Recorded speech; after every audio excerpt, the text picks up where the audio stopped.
অবশ্যই 100% দেওয়ার ইচ্ছা থাকবে সবসময় এবং সবসময় যেটা দিই সেভাবে দেবো, ইনশাআল্লাহ দেবো। Thank you. দর্শক, দারুণ সুখবর।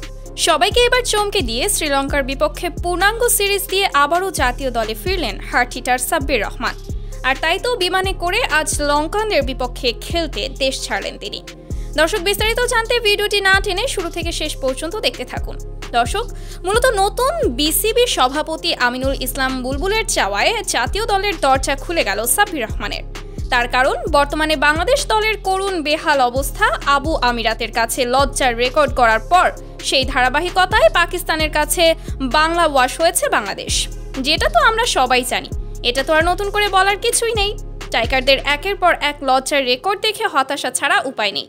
আর তাই সেজন্য দলের বেশ কিছু জায়গায় উন্নতি করতেই নতুন রূপে বিসিবি বস আমিনুল ইসলাম বুলবুল ভিন্ন পরিকল্পনা নিয়ে দলে ফিরিয়েছে সাব্বিরকে। এই বিষয়ে বিসিবি বলেন, সাব্বির অনেক অভিজ্ঞ খেলোয়াড়, এর আগে তার আন্তর্জাতিক ক্রিকেট খেলার অভিজ্ঞতা আছে, আর সেজন্য আমরা তার আন্তর্জাতিক ক্রিকেট খেলার অভিজ্ঞতা থেকে দলে নিয়েছি। এবার দেখা যাবে সে কতটুকু আমাদের আশার প্রতিদান দিতে পারে। তো দর্শক, আপনাদের কি মতামত? সাব্বির রহমান আবারও জাতীয় দলের সুযোগ পাওয়ায় তা জানিয়ে দিন আমাদের ভিডিওর কমেন্ট বক্সে। ধন্যবাদ।